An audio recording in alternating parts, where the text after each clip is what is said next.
All right. Welcome to what we're going to call episode 56. Oh my gosh, I think that's about right. Of the Athletic Philosopher podcast. I am your humble host, Jordan Goldstein, former professor of sport history, philosophy, sociology, psychology. Definitely no longer allowed in the university, the ivory tower. I think they threw me right off the highest, threw me right out the highest window. I was defenestrated in the proper term, which is good because I probably had wings and they threw me out thinking I would crash, and instead I'm soaring in a new world of coaching, life coaching, fitness coaching, mentoring, endurance coaching, a whole bunch of different things that I'm doing one-on-one in small groups and on our larger endurance training team, travel training.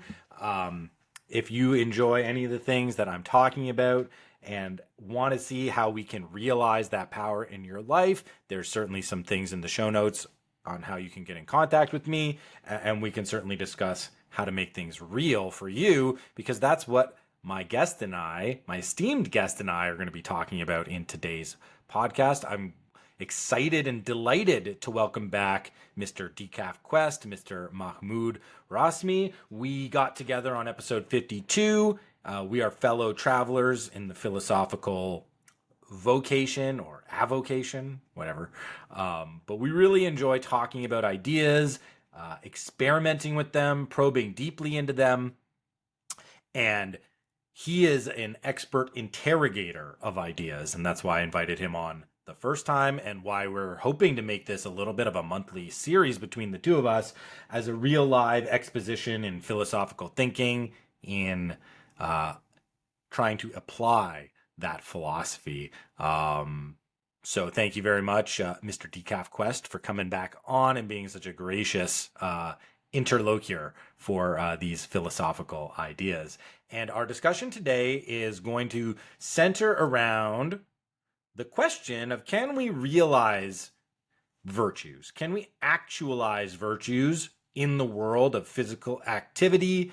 And in particular, is physical activity an appropriate arena to go and find these virtues in a modern world where, the comfort and the security and the stability that's all around us, I mean, maybe it's fragile, but it's certainly here, kind of precludes us from coming into contact with challenges and scenarios and situations that would force us to generate those virtues, maybe a little bit against our will.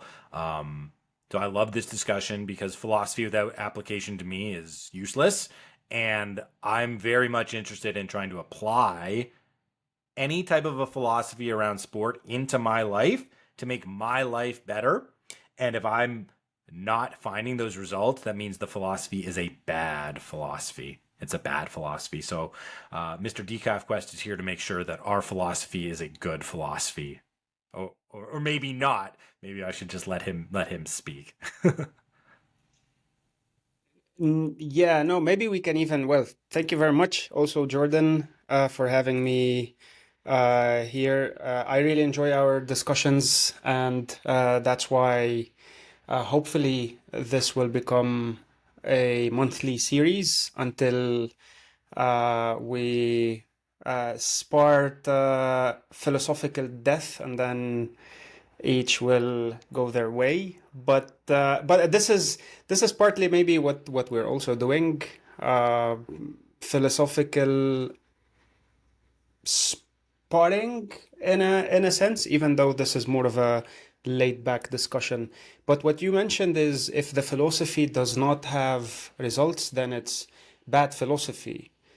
Before we get into the quote, I wanted to read out loud and to start with the question that you just asked. Let's take a step back and explore this a little bit further. What do you mean by, if the philosophy does not have any results, therefore it is bad?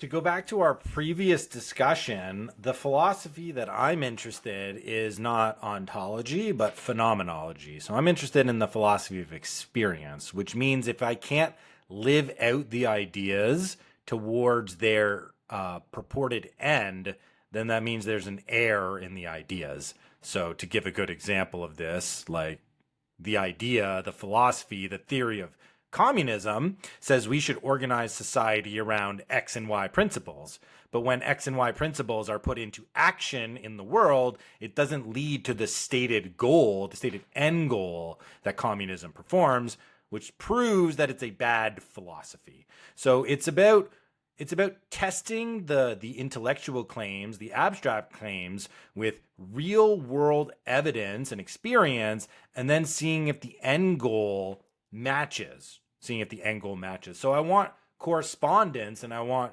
congruence. So ultimately, I want athletics to be a kind of a correspondence theory.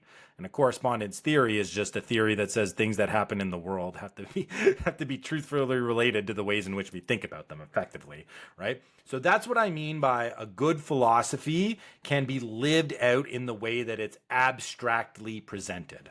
So there has to be a correspondence between the abstract and the realization of the abstract.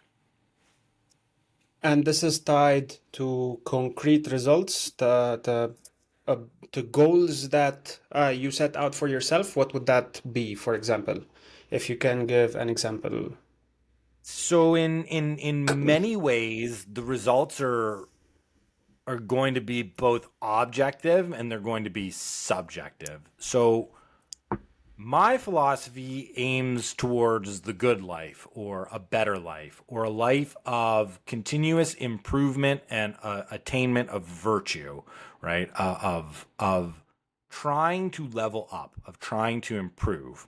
The good life will also include such things that we mentioned last time as like beauty, truth, um, enjoyment, satisfaction, contentment, peace, harmony.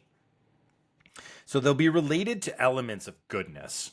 So I should be able to subjectively feel those things, but other people objectively should also be able to notice them. So if I go around and saying, like, I do physical training in order to be a more patient person, but I'm incredibly demanding and impatient in the way that I'm actually interacting with everybody in my life, well, then my subjective feeling is really a delusion. It's really a delusion. So there has to be a correlation between the objective results and the subjective feeling. So I can't just have one or the other. They've got to be related to both. So if I want to utilize physical training to become a more virtuous person, then other people around me should be able to notice those virtues growing and being incorporated more into my character and being displayed more frequently in my actions. And sort of like my whole being should be animated by that attitude. So I should be able to subjectively notice this about myself, but it should also be objectively observable by other people. Yeah, this is in terms of the results of what you want to cultivate. But then, how would you? Uh, is there a thought process that goes into deciding what the objectives look like? So, for example, if you said, "Okay, my goal is to live a good life," right? But then, how do you determine what a good life is? And before we this is related to what we're going to be discussing, like cultivating virtue through Yeah. sports This and is great. physical activity. But when we're deciding, how do we decide on these virtues or goals or objectives that we have or that we want to pursue in life? Because maybe we differ on the concept of what a good life looks like, and I can tell you, you know Correct. what? To me, a good life is I just wanna YOLO. I don't care about physical activity. I just want to indulge, pleasure, have fun, being lazy all day long. I don't care about anything else. Yeah, I want to have good times with my friends. This will include partying all night, sleeping 2 hours a day. And this is just and not watching out my diet or anything of the sort. I just wanna. This is what to me is a good life. Yeah. And virtue, maybe temperance means shouting at anyone that disagrees with me. and stuff like that, you know. So this is I'm taking it to the extreme to just maybe think No, about this is great. the when we decide on a result is how or on an objective, how are we going to be uh, agreeing on that, or what would how do we know what that would look like? So for Aristotle, it is you know the middle ground between extremes. Yes. We discussed this briefly, but maybe there's a different way to approach this, and I don't know. What do you think? Well, number one, it's very important for the people listening to understand why it's important that we're having this discussion before launching into what we said we were going to talk about. Not enough people appreciate first principles. Not enough people appreciate like that we can't take knowledge for granted. That knowledge has to be interrogated. Like that the truth claims that we purport are not necessarily the truth, and everything should be sort of subject to skepticism and scrutiny and scratching a little bit beneath the surface. You know, this is Socrates 101. Just because someone says they know what they're talking about doesn't mean they know what they're talking about, right? So we actually have to be courageous enough to dig deep underneath our assumptions of what we think knowledge is and truth is, so that we're not, like I sort of mentioned before, so we're not deluding ourselves into thinking that we're actually holding the thing or on top of the thing when the thing is like very far away from us. So people need to appreciate how important this part of the process is, and there's certainly many athletic analogies that we could think about. But to answer your question, goodness, man, that's such a tricky one, or virtue.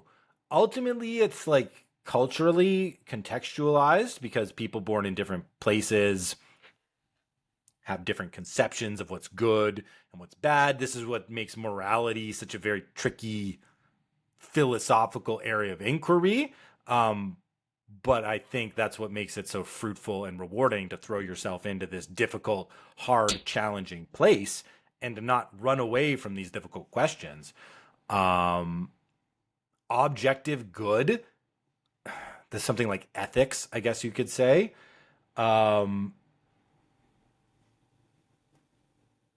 my answer is culturally contextual because it's like what's good.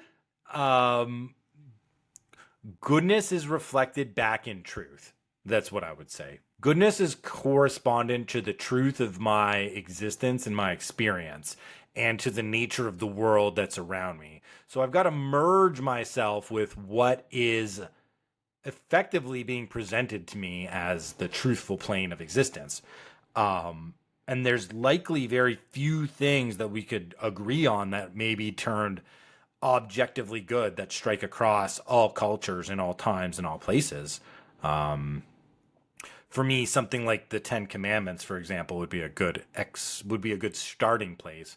And we don't have to take sort of there's five sort of like earthly commandments and there's five like spiritual commandments. So let's take the five spiritual commandments off the table. And it's like, well, what is good and what is bad? It's like, stealing is bad, murder is bad, um, the honor thy mother and the father. It's really like disrespecting the wisdom of the generations is bad. Being jealous is bad, right? Um, so objectively, then the corollaries of those would be true. So like if murder is bad, that means to destroy life is bad, which means to cultivate life is good. To celebrate life is good. If taking from another is bad, that means giving to another is good. Serving others is good, right? So there's an inverse relationship between like good and evil, effectively. Like, so what is obviously evil, the corollary then becomes what is obviously good. And if I want a good life, I have to sort of orient and aim myself towards what those good things are. And that's the morality part, because each culture, depending on where you live, whatever the environment that you're surrounded in is going to say this is good, this is bad, and those are a little bit more contingent. I don't know if that's a very good answer, but it's a starting point of something that could become an answer. Yeah, and maybe I can provide the answer that someone like Epicurus would give, Please. founder of the Epicurean school. Hedonism, not the hedonism that we know today. It's not about indulging in pleasure ad infinitum forever. It's the principle that he puts forward is what we need to do in life is seek pleasure and avoid pain. And Mm. the absence of pain is the ultimate kind of pleasure that we can gain. But how do we think about this? And his reasoning, because many would think, okay, if I want to seek pleasure, then I can just indulge physically in all sorts of pleasure. And of course, Yes. refraining from causing harm as well and causing pain to others. So Mhm. this applies to oneself and others, but the seeking pleasure and avoiding pain is always taken in the long term over or in the long run. So whatever causes pain in the long run becomes bad, and whatever causes pleasure in the long run becomes good. This includes, for example, okay, I go to the gym, I might have temporary pain because I'm lifting weights, or if I go boxing, or if I engage in any sort of physical endurance sports. But in the long run, this will allow me to, build some strength. I will be able to age or grow old, but while being independent, while being able to do all the things that I want to do. Similarly for food, similarly for other things. So this is an interesting way of thinking about it, because yes, this is sort of, because we can still get into why murder and why good a good diet and why a good health is right or wrong, and then we can slip into the, oh, okay, but God said so, or because philosophically this is the argument. But then at the end of the day, it doesn't really matter why, or in the religious or non-religious sense. It's just thinking about it in a way where, okay, I don't want to inflict pain on others, or I don't want to inflict pain on myself or others that would cause pain in the long run. And so maybe this is, thinking about it this way would be interesting. I always go back to Epicurus, because if you think about it, then he says, what is it that we need to be able to achieve these goals? And for him, it focuses on fulfilling our natural and necessary needs, like shelter, uh, Mhm. diet, good diet, health, and friendship. And of course, being good citizens in society. Now, of course, this is a simplification of it, but then talking about first principles, it always sort of is interesting, because he strips it off all these unnecessary stuff and then looks at the core of it. Okay, what do we need? Well, we need to feel secure, to have shelter, to treat each other nicely, and to take care of ourselves. But then when it comes to maybe our interests, what we want to cultivate as a society and as individuals, the type of hobbies that I want to pursue, and the dreams and whatever, this comes afterwards. And insofar as it's not inflicting long-term pain, then therefore it would be good. So I don't know, what do you think about this? It's making me think about the relationship between the goodness of my life and the meaning of my life and the purpose of my life and the direction and the aim of my life. Because pleasure, while certainly feeling good in the moment, is that sustainable in terms of making my life good, making my life meaningful, making my life worthwhile, right? Is the purpose of life to simply enjoy everything that happens Long in my term. life? Long term, and like for it again, long term, it's not the in the moment. It's not the YOLO stuff. It's Yeah. And in fact, it's more of the absence of pain that is the ultimate form of contentment. And eudaimonia and ataraxia, like where you don't have fears or anxiety, or you're not attached to the idea of, oh my God, I'm gonna lose my wealth, or I'm going to, so it's this is ultimately it's this is the ultimate form of pleasure, not to necessarily be equated or understood as purely physical pleasure or temporary, instantaneous, short-term pleasure. So it's actually being content and being I was gonna uh say yeah. it sounds a lot more like contentment as opposed to just Yep. pleasure, which I Yeah, agree yeah, with. yeah. I would agree with that. I would agree that a good life is a life where I can look back on it and be satisfied and content with my experiences and my effort and my aim, and ultimately what I'm leaving, what I'm leaving behind. Because again, it's not just about taking, right? Just taking and taking and taking for myself is not going to lead to goodness in the world. It's not going to make me feel good either. Maybe temporarily, but Yeah. certainly not over the long term. So ultimately, any definition of goodness then has to come with some element of sustainability, which I think is what I mentioned at the top with like, if it's a good philosophy, it should be able to be marshaled and lived towards good ends. you know, and then what does that look like? Well, that doesn't mean feeling necessarily good and happy all the time. Like I was reading in a Viktor Frankl book this morning. I love this quote. A man does not want to be happy. Rather, he wants to have a reason for being happy. He wants a reason to be happy, right? So it's not necessarily the end state. It's the process by which I move through the world with integrity. When you mention the absence of fear or the absence of insecurity, to me that sounds like security of self, not necessarily security of like possessions or of a status or a station, because all that stuff is temporary and it can all, like, the richest people in the world can become the poorest people, and vice versa, although it's not Yep. likely. It's possible, and there are examples, or are enough examples where we know that those types of things are not the everlasting elements of goodness that we want to achieve in our life. Rather, it's the way we bring ourselves to bear on the unique situations which create in totality my entire life, right? So it's Yeah. that's what I think contentment relates to. It's to my internal integrity of self.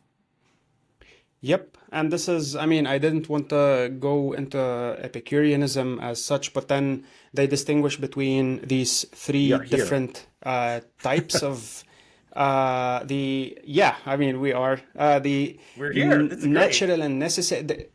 The different types of needs, natural, necessary ones, like I said, our basic needs, basically the that allow us to survive. And then Yep. he also includes friendship. So the Epicureans were uh, socially engaged people, unlike the Stoics, who preferred to disengage from society and live at the outskirts and just not get involved with much. Even though people like Marcus Aurelius and the likes where or no, actually, no, come to think about it, no, no, no, no, my bad.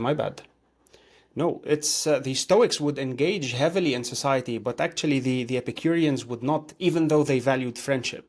But they were like, screw that, I just want to live in my garden, have some good conversations with friends, because they only focused on the natural and necessary needs. And then for them, status and wealth and all that stuff is actually unnatural and unnecessary. So you don't even have to pursue them because they're just After the basic unnecessary needs have and been unnatural after needs. basic needs have been met. Yes, exactly. Yeah. And It's then kind there of like the is idea. Oh, sorry, go on. natural, yeah, and then there's the natural unnecessary needs, which is instead of just having a basic meal, you want to go to a fancy restaurant and indulge and enjoy yourself. So it's basically the luxury that comes with satisfying our natural necessary needs, like, for example, yeah, going to a fancy restaurant, I don't know, traveling on a private jet, and owning a luxurious car. We don't necessarily need to discuss Epicureanism as such, but then the very basic idea of whatever is going to be giving me pleasure in the not necessarily physical, but long-term contentment sense is what I want to pursue as good. And so this particular idea is appealing to me. But then the other stuff whereby therefore I should isolate myself from society, I'm not so sure about that. Yeah, yeah. I wonder, because we're talking about the hierarchy, a hierarchy of needs. Effectively, it's like some needs must be Yep, met yep. before others can be realized. Some needs must be met before others can be realized. Actually, now that makes me think of two things. One, Yeah. how important is They should physical not even fitness? be realized for them. Yeah, Yeah. yeah. How important the two thoughts is like one, how important is physical fitness in my ability to realize any of these needs, right? So is physical fitness a precondition to a good life in opening up my ability to experience and to actualize these things? And the answer could be yes, but, or maybe. I think it's a yes, but, because I don't think physical fitness is necessary, but it's likely sufficient, in a sense. And then the second part of that is, where would the concept of like self actualization when it comes to needs that must be met, which I think is that idea of the luxury, like like how crucial is getting to that space in the Epicurean framework?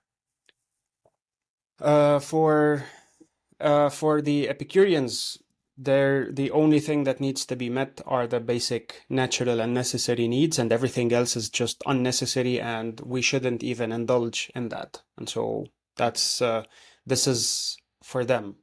Yeah, But yeah, your question makes sense outside the framework of Epicureanism, because it's of an course. interesting question, I think. Given, let's of course, the assuming that someone is perfectly healthy, right? Like there is no disease, no problems physical that would impede them from pursuing physical activities. This is an interesting question. Is it important in achieving all the other needs, or is is physical fitness slash activity even important? Because I can tell you, and maybe these are the outliers, some people who just, did not do much absolutely all their life. They were just stress free, and they lived long enough to enjoy life and live a good life and give back to society and the community. And maybe the goal here was or the main reason why they could do that, maybe in addition to perhaps genetics, the fact that they were stress free. And this is where the Yes. Epicureans come in, and the Stoics and ancient philosophy in general, which is the goal is to attain ataraxia, or the calmness, stress free, content, anxiety free uh, being and existence. And Mhm. so, one way of achieving that is, of course, through engaging in physical labor, like in this case. And this is where I can read the quote, and maybe you can take it from there. So this is a quote from an article called "Mano a Mano," hand on hand, boxing and the good life. Mano a Mano, from Spanish, by Gordon Marino. And then one of a few. This is actually the second paragraph of the article, which Jordan will probably link to in the Yes. description box. I will link to this for In sure. book two of his, yeah, In Book 2 of his Nicomachean Ethics, Aristotle contends that cultivating courage, the ability to confront pain, threats, and uncertainty, requires regular practice with manageable increments of fear. It is not easy to find opportunities for this practice since we live in a society in which young people are cosseted from fear and anxiety. Nietzsche, the philosopher with a hammer who could write with a feather touch, insisted we have been tamed into herd-like creatures by the conquest of slave morality. On Nietzsche's reckoning, we need to return to the good old days of natural human strength and cruelty. Something like Comanche who danced around the pyre as their captives were burned alive. Or as he teaches in the Genealogy of Morals, quote, to see suffering does you good. To make suffer, better still, end quote. Yeah, this is extreme, of course. But then with what we're discussing here is, to what extent is physical strength important in achieving a state of contentment, anxiety-free, uh, and stress-free, if you want, Yeah. existence and No, life. that's good. That's good. It immediately makes me think about this idea of self assuredness or self stability, of just knowing myself. How can I possibly be anxiety free if I have questions about how I'm going to be responding or what am I going to be doing when I'm tested? Like, that's what's going to give me the anxiety, which is going to then determine, like, anxiety determines the course of action. Like, if I have anxiety over something and I bring that anxiety into the action, I've already distorted the way that the action can be experienced by over analyzing, overthinking, and over determining the way in which it's going to go, which is sort of the nature of the anxiety. It's like this uncertainty about the future and how I'm going to bring myself to it. So if I want to get to some state of contentment or stress-free, anxiety less living, how am I going to know what I'm going to do if I haven't challenged myself, which is what your quote illustrates so well. It's like, where's the challenge? If my entire life is determined by comfort, security, and the seeking of immediate pleasure over immediate discomfort, then I should have anxiety about anything that happens in the future because it's totally out of my control. And the way I'm living my life currently is with maximum control over as many variables as possible.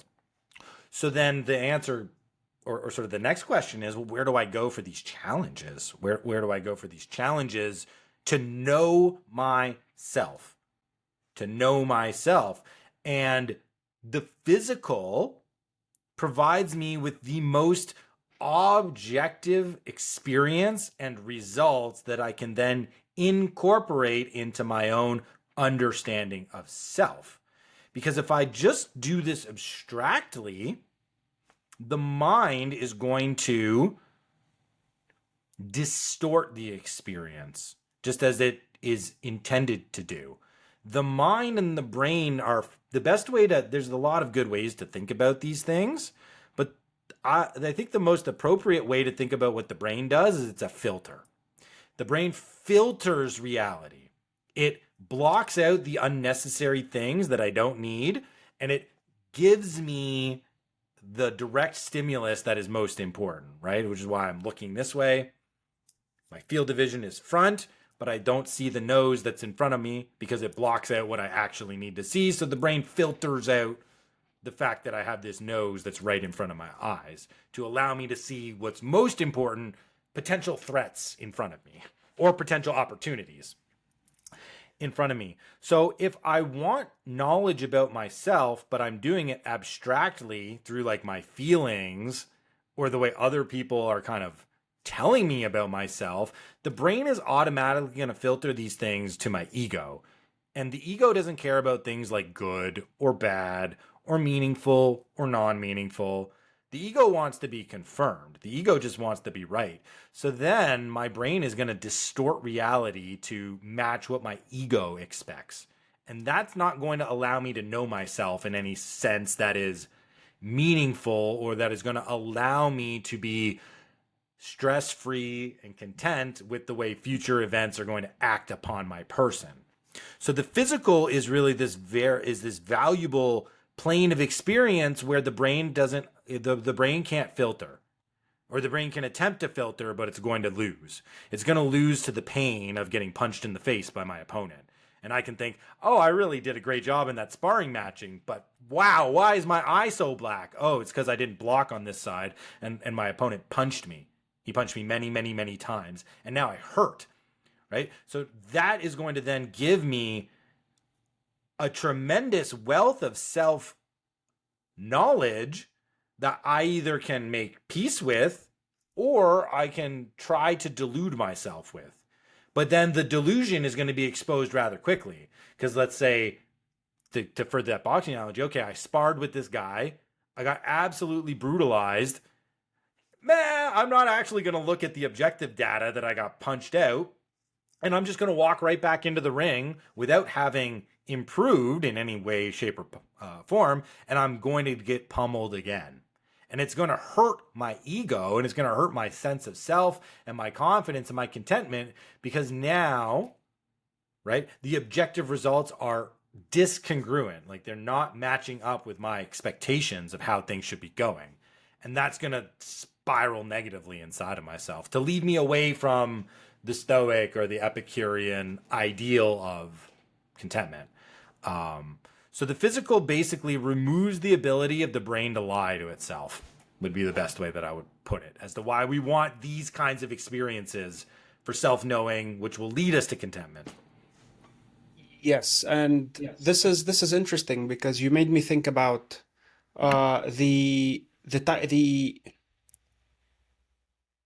aspects of ourselves that this type of physical activity would allow us to know, because you're talking about the ego being beaten down, and you would get objective results immediately by pursuing that type of physical activity. But then in the case of an athlete that wants to become a pro at that particular sports, it would definitely do them good. But then in what other aspects can this allow us to know ourselves? Like what type of knowledge is it going to be giving us? Because if I'm pursuing that just as a hobby to become well, maybe because I like boxing, or whatever it is, right? Because I enjoy this type of activity, what type of information will the ego get from being beaten by your opponent? Is it, I don't know, maybe anger management, maybe other things, or so? What type of information is there to extract from such events? The information is contextual to the individual, but ultimately it's a process of becoming a dispassionate observer of yourself. That's the process of the athletic training, right? It's to look at the objective record and then to, without personal attachment, be able to assess the, to assess the outcome from, training to performing and executing to reflecting. So it's really the power of becoming a dispassionate observer of yourself, so that I can look at good things that I'm doing and not solely attach myself to, say, if I'm a runner and I enter a local race and I come first, it's like becoming a dispassionate observer of that process would say, it's cool to be able to run and it's cool to be able to get first place, but that doesn't make you a better person than the other people in the race. It just means your legs are quick. Whereas if I'm a passionate observer of myself, it's like, yeah, I'm awesome. I'm the best, right? And that might actually cover over some maybe potentially incorrect things about my process. Let's say I really care about coming in first and I'm a husband and I'm a dad, and I neglect my domestic duties so that I can go out and train on the track. So maybe I've gotten a good in the sense of getting a medal around my neck, but now my wife and kids, like, they resent the fact that I run. They resent the fact that I race because it's taken me away from them. So it's this ability to become a dispassionate observer of the ways in which the entire process unfolds. And I just have I have these objective anchor points to then begin the exploration, and I've got the proper perspective on what the exploration should look like. And then that just is related to each of us, like our individual contexts and our stations, and what we're hoping to incorporate into our characters, or to enhance about what's already a part of our character, or to work on a limitation that blocks our character from getting to the next stage. So ultimately, athletic training just teaches me to become dispassionate, because if I want to get faster and I do a series of training exercises and then I show up at the track and I go slower, I can't. What am I going to do? I have to lie. I literally have to now distort reality in order to feel good about myself, or I can just take my humble pie. So ultimately, athletics teaches us to enjoy humility, which is part of being that dispassionate observer. It teaches us to accept the truth of the results, and not to overestimate or underestimate them. It's to see them as accurately and honestly as possible, which then will give me a powerful frame to look at my overall behavior and my overall character. So if I can get over the embarrassment and the humiliation of going out and saying I want to run a race in X time, and then I come in slower, and then I can look and say, you know what? I didn't train correctly. You know what? I should have been focusing on sleeping and stretching in the week before the race, as opposed to going to the track and sprinting, which tired me out, right? It's I can accept my own responsibility. I sense Yeah. self-reflection here based on your ultimate what was it? The race that Oh, the you backyard ultra that I just did, where I came in 20 miles less than I Oui, did the year yeah. before when I wanted Tell to me go more. Tell me farther. more about that, because I think so. There are two different Yeah. aspects to this discussion. There's the bit where you would be doing it just to engage in physical activity. We can get to that later. But then I'm Yeah. interested in the experience of, so is the race? How many miles is the race? It's a to be determined. It's a last man standing. The race that I did, it's a backyard Oh, ultra. So it's last man standing. So you just there's oh no okay. So there's distance. no Each we. race is its own distance depending on how many laps people can go and are willing to go. So nobody knows the end of the race. It's a very cool This format because you actually never get to beat the race. You can only one person ties the race and everybody else loses. Interesting, interesting, Yeah. and this is probably where the frustration might come in, because it's like Yeah. you can probably run much less than a previous year, but end up winning the race either way, depending on, of course, on the This actually particular context of the it actually happened.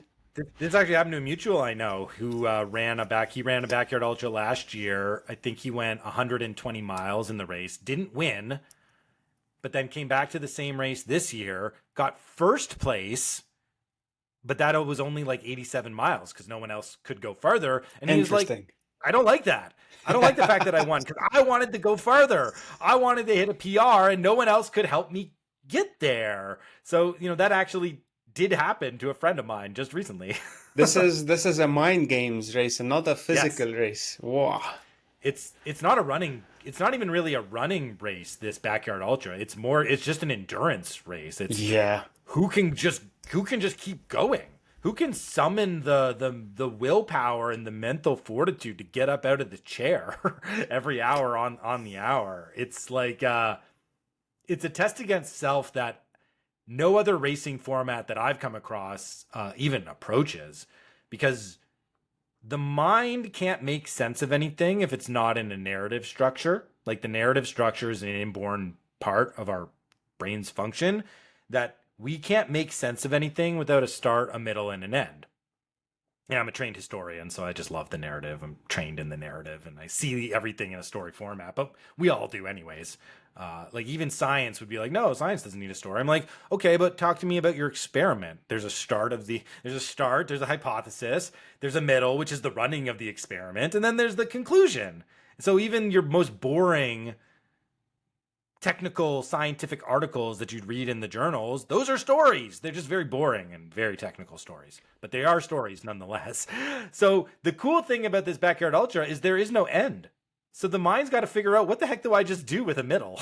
There's a Yeah. start and there's a middle, and I don't know the end. And if I try to determine the end, I actually miss out on the value of the experience. Because if, let's say I'm doing my next race, it's a 50-mile trail ultra in the Arizona desert. So my mind has already like calculated 50 miles.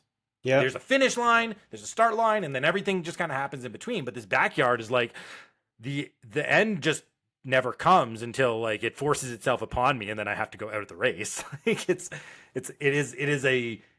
a very cool experiment in this embodied knowledge that physical activity can give us, because it sort of distorts the way our mind wants things to go. And in order to actually be good at this race, you have to distort the normal processing of the brain, and the way people just are able to get themselves out of the chair and to keep going and to fix their mind on, it's only this lap that matters, it's only this step that matters. It's like, it's an extremely difficult process to get into, and It simulates. That's why I love that particular challenge. It simulates life somehow, because they managed to incorporate uncertainty into the mix. Because precisely, I mean, you know that there will be a winner, just like in life. You know, this is. I mean, but in general, not, sometimes there's not. What do a you winner. mean? What do you mean? So if it's sometimes, and this happened last year actually at the Backyard Ultra World Championships, which is like they do it as a team event essentially, where people from different nations will be competing against each other. And at the end of this race, there were, I think it was 3 Belgians that were in it. So it was like 3 of the same nationality, and they just decided to end the lap together. So the 3 of them all went out, and since it's the last man standing, that means nobody won. Yeah. Okay. So there's more of a technical whether. Yeah, that's a technical thing. There's a last man. You started off with a very technical thing. Yeah. Me, so my bad. So I have to play it back on you, and we respect that. We respect that as philosophers. Football, not soccer, but no. It is soccer. It's both. Anyways, and I'm. Go. It's so there is this, like, there is an end to the race at some point. There's an end to the race, but sometimes the end means nobody wins the race, and then technically nobody does win the race anyways. But it's fine. Yeah. So it's not in terms of victory. I just want to establish this analogy to the idea of death. You know what the end is like. You know that there is definitely an end. Yeah, but then you never know when or how or why it will happen. All you have to do is just keep going, and it's very interesting because there's a lot going on there. I love your call out of uncertainty on that. And how it mimics life. It also mimics life in terms of luck, right? Luck is such a big, like your friend with 120 miles and 80 miles. Well, it's because of the format. You have to start on the hour every hour. So it's like the race starts at 8 o'clock. You do this. It's a 4 1/6 mile loop. So you run, or 6.7 kilometers. So you run that loop, and then 9 o'clock, you got to get back to the start line and go again. And then 10 o'clock, you got to go back and start again.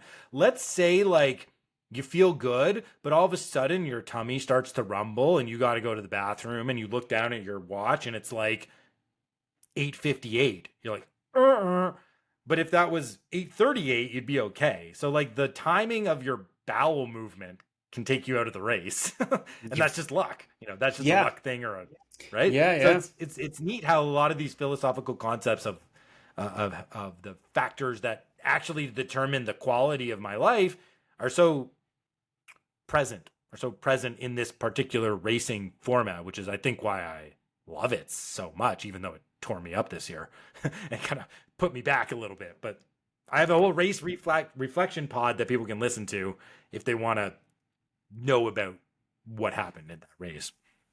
Yeah, because as you said, there are so many factors, and this is the so in your case that the race bit is sort of a challenge.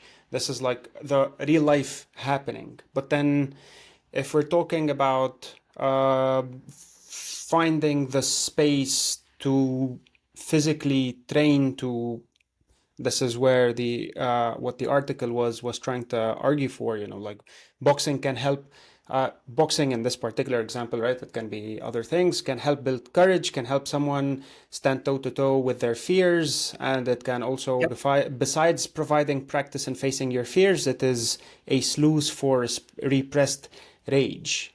Yes. um, so is how important is it to also find these spaces, like if you're doing it not because of any particular challenge, you're just, is it, I guess the question is twofold, because how do you find the space, and how important is it to find such a space to maybe, learn more about yourself, in terms of your character. You're right. Maybe may I, Mhm. if I want to establish this serene calmness state, anxiety, stress free, well, I need to exert some energy and physical strength in order to be able to deal with all that, but also in order to face my fears, whatever that is, and stuff like that. And in the case of the article, it's boxing because you're being punched and whatever. Yep. But how can you find that space to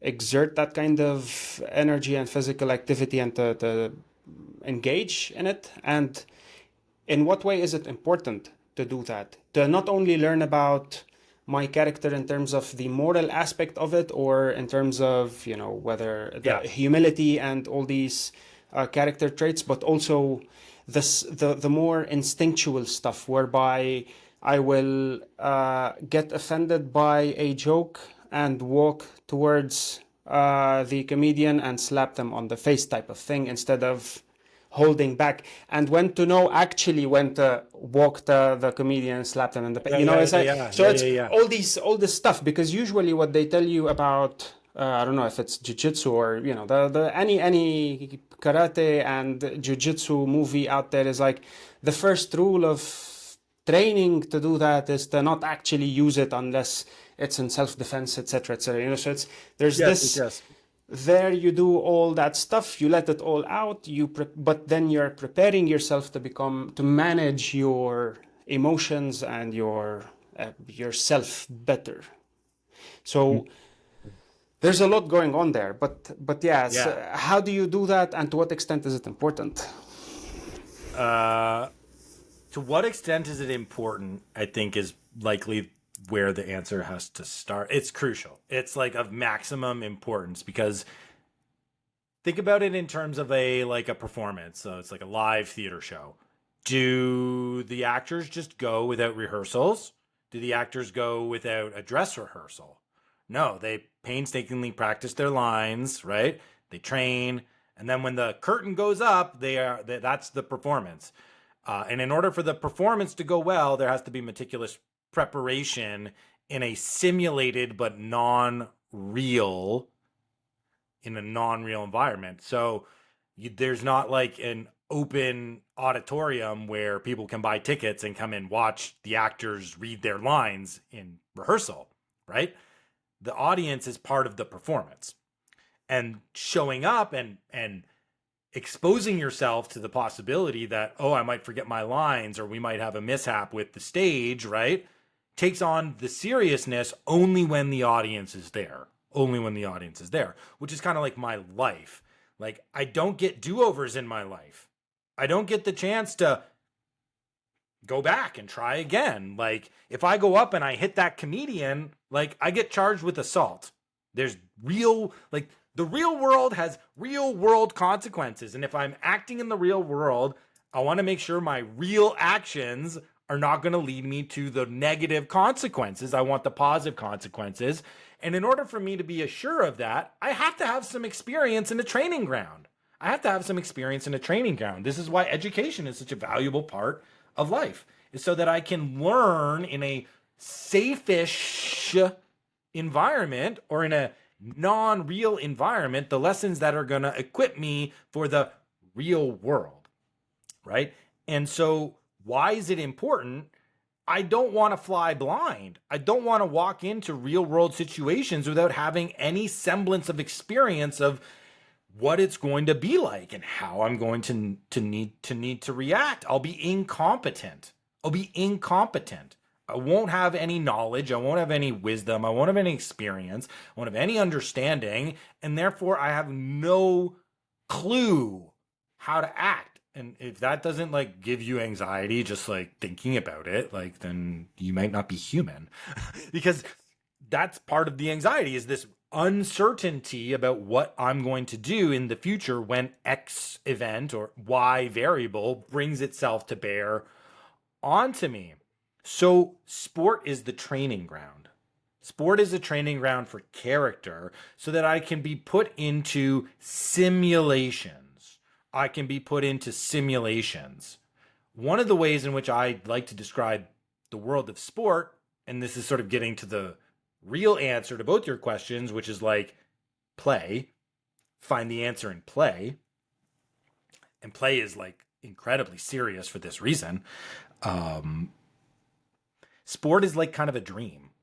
It's this unreal world that can be hyper real and have an incredible impact on reality. But when I'm in it, it's not objectively real, right? To go back to that racing example from before, it's like I can run the 5K as fast as I can, and that's cool within the boundaries of the race, but it's meaningless outside of the race, like absolutely meaningless outside of the race, unless maybe unless I'm a professional runner and now I just got endorsements or I got a paycheck.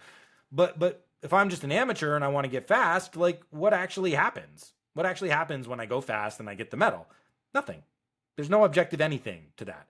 What has to occur is some sort of inner transformation. It's a transformation of self. And that's why this dreamscape of sports is so important.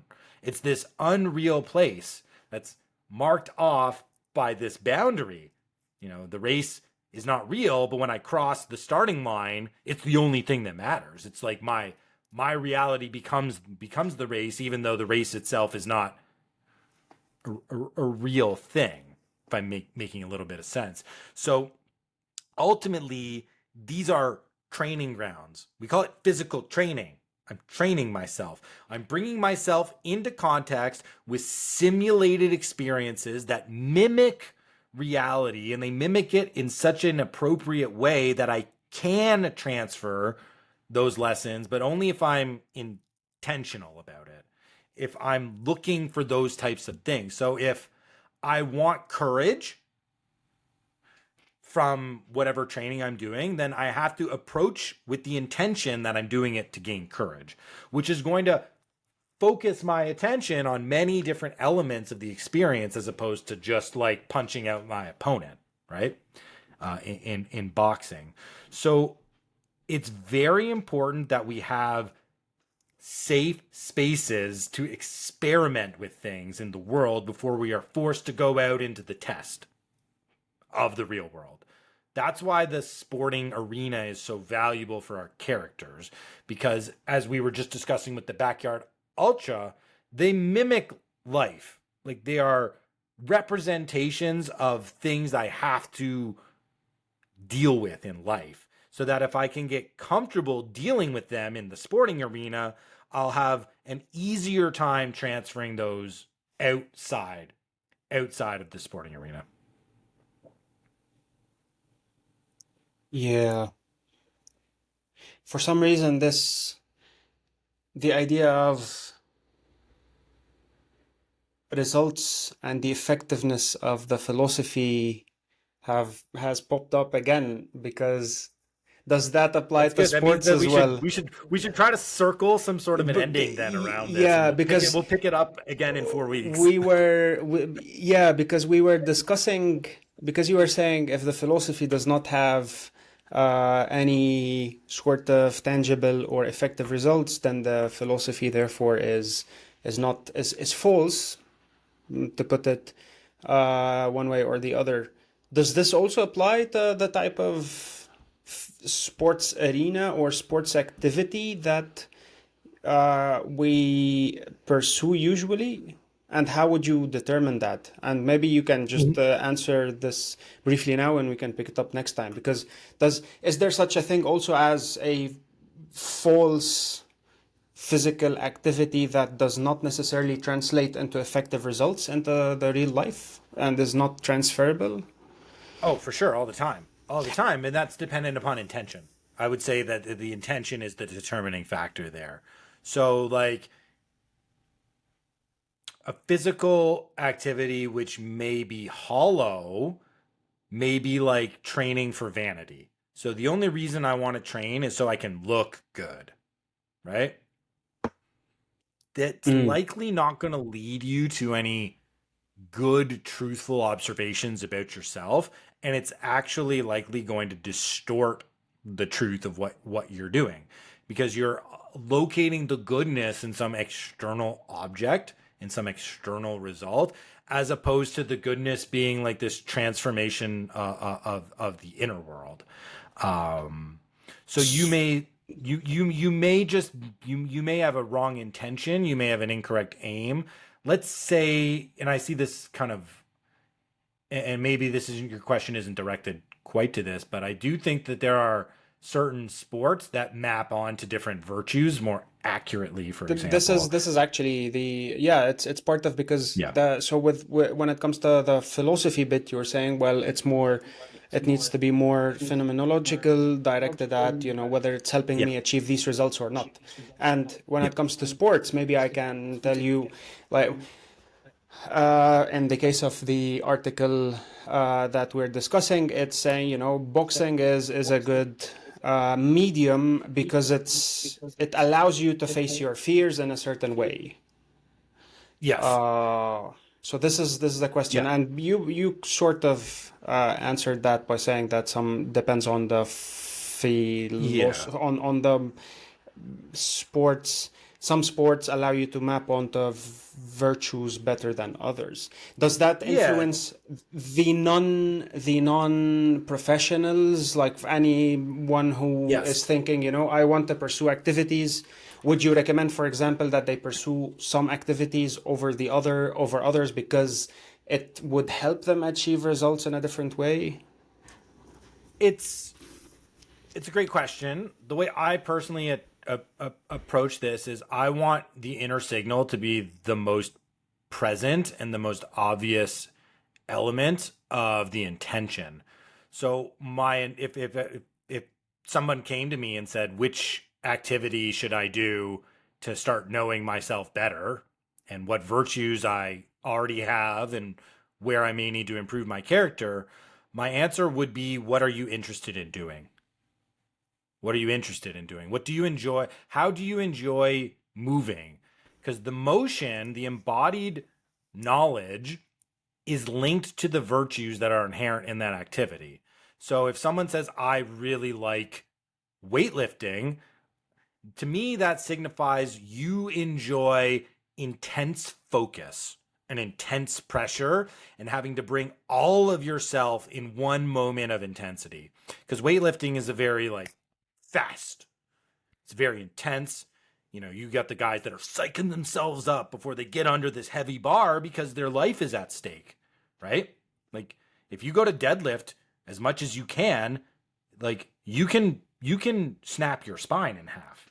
Yeah. So you have to be able to like So if someone was lacking focus in their life and they're like, I really like what weightlifting does for me, I'm like, because it's helping you increase your concentration and it's helping you dial into very specific nuances and details that make the 0.5% difference in how I can bring my focus and concentration to bear on the outcome. But something like weightlifting is not necessarily going to give me patience. Maybe Yeah. the process of I, weightlifting can give me the process of weightlifting can give me patience True. because if I want to go from a whatever a 315 bench to a 325 bench, that might take me 7 months. Like that might take me 7 months. So I'm going to learn patience in the process, but I'm not necessarily going to learn patience in the activity itself, Yeah. right? Whereas something like distance running, okay, distance running, I can zone in, I can zone out. I don't always have to be kind of aware and in the zone. But man, I got to figure out how to make 2 hours pass. Like, because I can't make the clock go any faster. If I run faster, it's just going to hurt. If I run slower, I have to come to terms with time.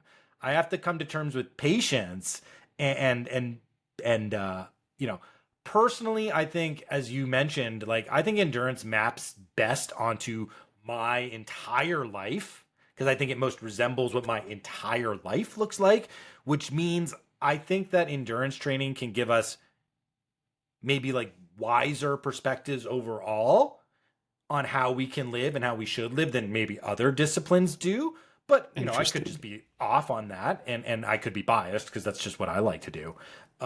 Which is why I say, tell me what you like to do first, and then I'll talk to you about the virtues that are being Yeah. embodied through your participation in the activity.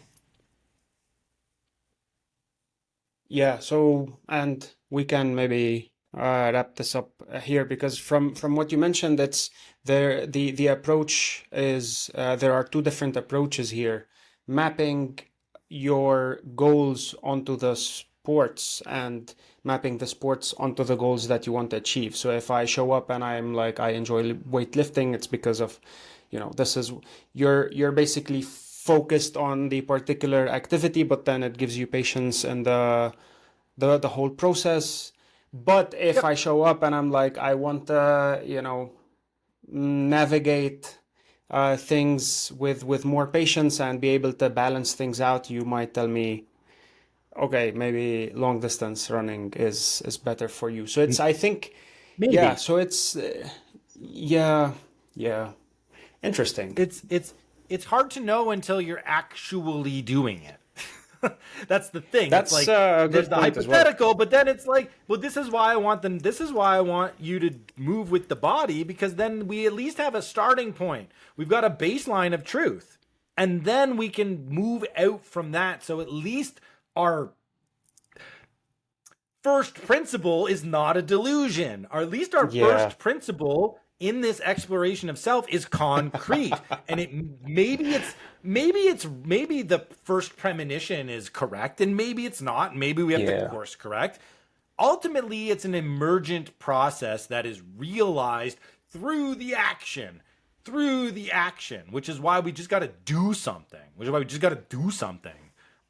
that the mind can't take away from us, because the mind is so yeah. good in distorting and shortcutting and filtering, which is why we have philosophy, because the mind is not this like, oh, everything is so perfectly clear and we understand. It's like, oh my gosh, this is a mess up here. GPT is telling me so. Yes. But also maybe Trust we the can, AI. The AI says to trust the AI, so we should trust yeah. the AI, right? Like, And then there's this because we're discussing boxing. Maybe we should all be initiated by getting punched by Mike Tyson. I don't I know if mean, you've like, you've seen that video with Mr. Beast. He was joking with him, and then the guy just saw his entire life boom. yeah, right in front of him. But yeah, but this is a good point. So it's Yeah. just starting somewhere, but then also it's interesting to think about this, like the way you put it in terms of balancing things out when it comes to long distance versus, the type of virtues that each sports requires is also good because this is what you're Yeah. learning, this is what you're training for, and this is how it can be transferable in a way or the other. Right. And And like maybe the final point here, it's like the body is not to be discounted when it comes to how it can generate and reveal truth for us when it is in motion. Like the body is a source of truth. That's ultimately why I think athletics and sports are a good field of inquiry for philosophers, because it gives us something concrete to begin the exploration with. And the way that the body moves isn't just in isolation, it's in conjunction with who I am, because I'm and this is a different philosophical launching point, maybe this is where we'll pick it up next time, is like I'm an embodied instantiation. I'm a body and a mind and a spirit all connected as one. So where the body doesn't just end as an independent thing. The body merges into the mind and it merges into the spirit, just as like the mind and the spirit will merge into the body and will merge into themselves. And that's not a philosophical position that everybody agrees with, obviously. So maybe that's like Yeah. what we'll start next time with this embodied idea. But that's where my argument stems from. It's like, well, if body, mind, and spirit are connected, and the body is the place of the visceral truth through my feeling of the physical sensations, through the way I actualize and move the body, well, this makes like the most perfect sense to start the exploration of self, because what the heck is the spirit, and how is the mind not all twisted up and tangled in itself? Yeah. So the body Yeah. is the body is the locus. The body is the locus of the truth within ourselves. And so I'm just simply saying, hey, let's start here and see where we can go and what we can learn. And ever since I've had that first principle, the world of truth has just continued to open and open and open and open to like this unbelievable place. So that's not really like a conclusion. It's more just like a, well, let's just put this down for a minute. We'll think. Doesn't have to We'll be come a back in a month. conclusion. Yeah. Yeah. Wrong. I never promise conclusions. I never Yeah. promise It conclusions. does I not want have to to be a hack your. conclusion. This is what I said. It does not have to be a I'm a conclusion. historian, and Yeah. I'm gonna crush my historian inside of me Exactly. by saying we don't need an ending. We don't need the narrative to be concluded. We just need to keep swirling for a bit. And what you just mentioned also, maybe we can touch on this next time. Uh, Yep.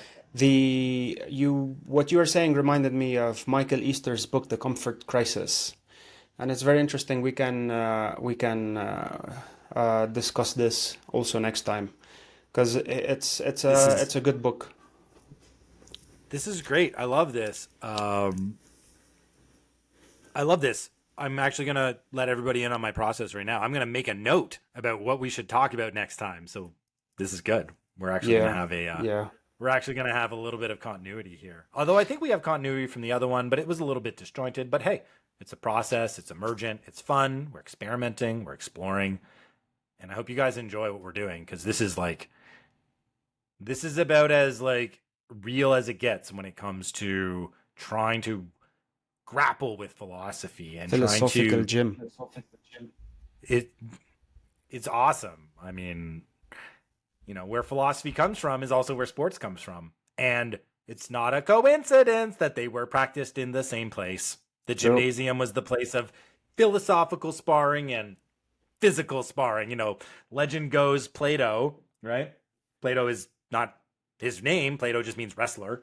Half the time, like when you would come to challenge Plato with your philosophical arguments, he would engage you with words. And the other half of the time, you would disrobe and say, "Pin me, bro. Pin me. Prove it. Prove your philosophy in action." And I think he's right. I think he's right in some way that's correct. Like, you should put up or shut up. That's why, like, if your philosophy can't work in real life, it's not a good philosophy. And Plato says, "Pin me to prove it." And then I say something similar, although I'm not a wrestler. But we'll leave it there. Mr. Mahmoud, Mr. DecafQuest, I appreciate you taking the time today to interrogate me and interrogate these ideas and to go on the philosophical journey. We will pick this up for chapter 3. Maybe we'll even have like a little snazzy title by then for what this series is or will become. But I'm just having a great time doing this, and you are Yep. an absolute pleasure to talk to. Likewise. And I just appreciate your wisdom and your ability to help me because you're schooled in philosophy in a way I am not. And I think that makes me better by having to force me to explain myself, not just as a monologue into a microphone, which is good, but as an actual dialogue with some pushback, with some challenge, and pushing this whole project forward into new and uncharted territory. So I just want to thank you for your time and for your presence. Yeah, thank you. I always enjoy these discussions, and I'm learning a lot as well. So yeah, this is fun. All right, team. Okay, so please follow along with Mr. DecafQuest here. I will link to him and to his endeavors. And I know that he does some great work with philosophy as well, as we talked about on the last time. So if you're interested in getting in contact with him, I will provide you with the links, and I will say adios. And we will see you again in the next one. Thanks for listening, everybody. Peace and love.